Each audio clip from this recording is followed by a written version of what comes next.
In the last episode, we finally got the cottage and staff quarters tubed and wired. That was a big milestone because once the electrical work goes in, the buildings stop feeling like empty shells and start feeling like actual homes. But before we can get too excited about the finishes, there's another hidden stage that has to be done properly, the plumbing.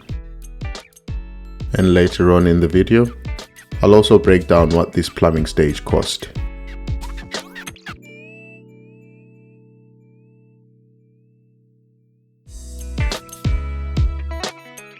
Welcome back to the channel.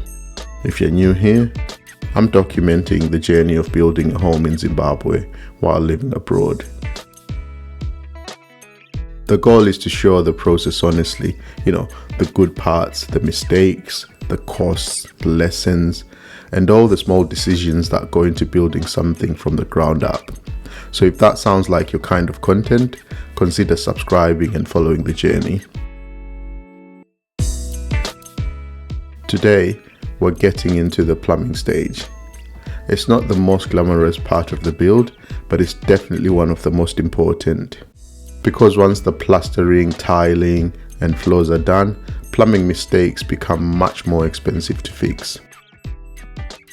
As you can see here, the plumbing work actually started before plastering. We had to leave openings in the walls for things like toilet drains, because those are not the kind of fittings you want to guess too early. They need to line up properly with the toilet pen once everything is finished.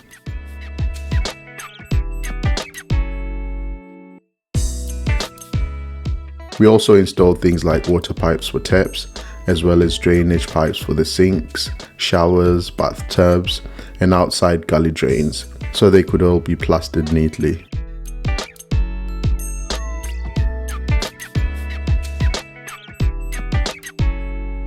That's the one thing I'm learning with building. A lot of the work that really matters gets hidden later, so you have to make sure that it's properly done before everyone moves on to the nice looking finishes.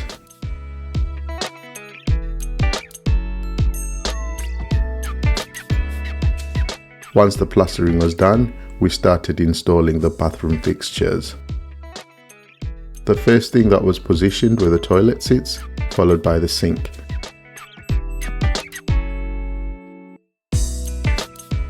You can see here Mr. Mtho the plumber and his assistant Mr. Kumalo installing the sinks. They also installed the showers and started getting the bathrooms into a usable state. So, with some of the internal fixtures installed, they turned their attention to the copper pipes that will bring the water into the buildings.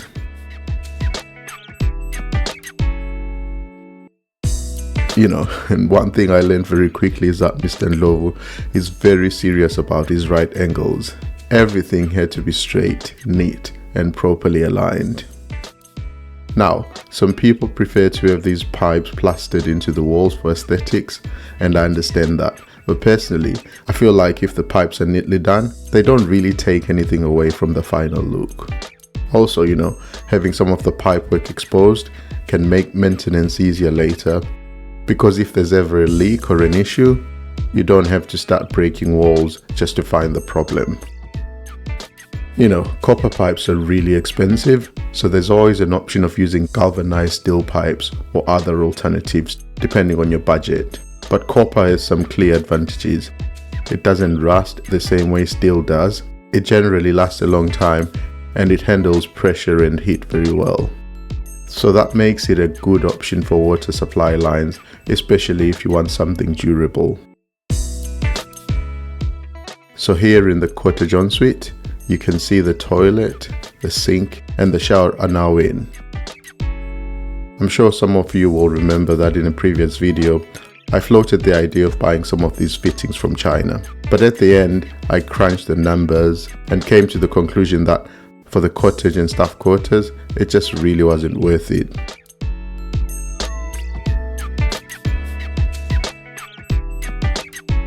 I decided what I needed here was good quality, practical fixtures without overcomplicating things.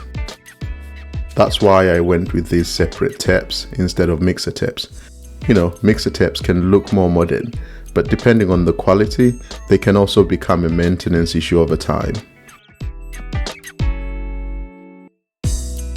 So for these buildings, I wanted something simple, solid, and easy to maintain. The same thinking applied to sinks and toilets. Good quality, but basic.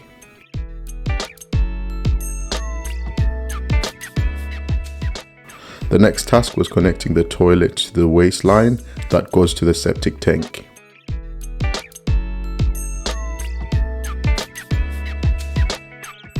Now, with the pipes installed, it was time to bring the water into the buildings.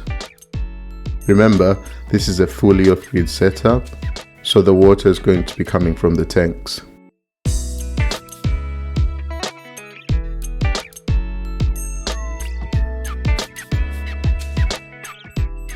You can see here, the trenching was done to connect the buildings to the water source. We chose to use a 25mm poly pipe to bring the water close to the buildings before using PVC to connect to the copper pipes.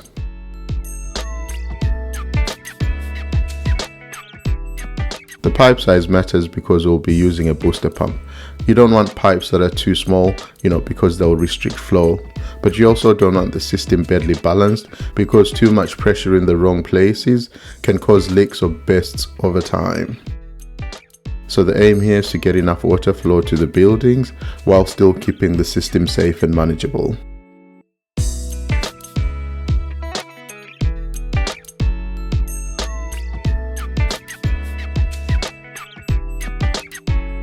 Here with Mr. Mtho the plumber, along with his assistants Mr. Kumalo and Mr. Ngumalo, connecting the buildings to the water source.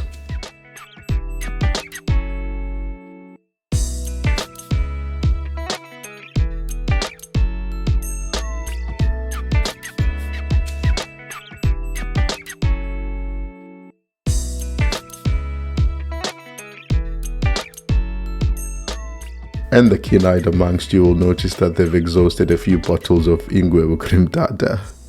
In my opinion, it's the perfect solution for keeping morale high on site. And most importantly, the guys really appreciate it.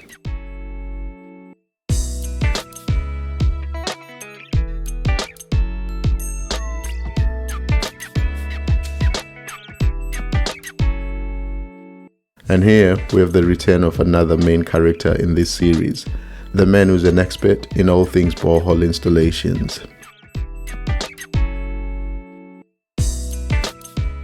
So we had to bring him back to fit the water booster pump. If you want to know what he's all about, check out episode 3 of this series. No prizes here, but drop his name in the comments if you still remember it.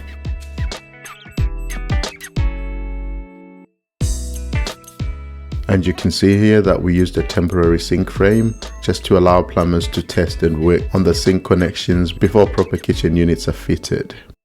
That way, the plumbing can be checked and made functional before we start worrying about the final kitchen finishes.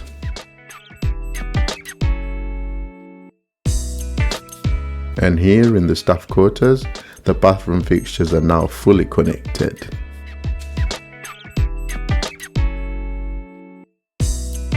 On the outside, it's the same story. All the waste pipes are connected and the plumbing is starting to come together properly. The one thing that's still missing is the hot water connection. I've been considering using solar geysers, but I've had mixed reviews. Some people say solar geysers are great because they reduce electricity demand and work well in sunny places like Zimbabwe. But others complain that they don't always give you the convenience of hot water early in the morning or during cloudy weather or in winter. A few people have suggested gas geysers instead because they heat water on demand and don't depend on the sun in the same way. So I'm really still weighing up my options here. What do you guys think? Would you go for solar geysers, gas geysers, or some kind of hybrid setup? Drop your recommendations in the comments, especially if you've used either option in Zimbabwe. As always, let's talk about costs. The biggest cost here was the sanitary ware, sinks, copper pipes, and plumbing accessories, which came to $1,622.36. That included things like toilets, basins, taps, valves, flexible connectors, copper fittings, and some of the bathroom items. Then we had another $1,223 for copper pipes, valves, waste fittings, cement, and additional plumbing accessories. The water supply pipes and fittings came to $116, and that covered things like the 25mm poly pipe, elbows, unions, couplings, and other fittings needed to bring water from the source towards the buildings. Then for the booster pump and pump control, that came up to $71.87. So altogether, the materials came to $2,960.85. The labor came up to $800, and that brings the full plumbing stage cost to $3,760.85. And a big lesson here is that plumbing is just one of those stages where small items add up very quickly. So that's the plumbing stage done for the cottage and the staff quarters. The water lines are in, the waste pipes are connected, the bathrooms are taking shape, and we're one step closer to making the buildings usable.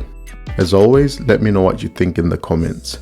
Would you go with solar geysers, gas geysers, or something entirely different for hot water? And as always, thanks for watching. That's all I've got for you guys this time, so I'll catch you in the next one. Peace.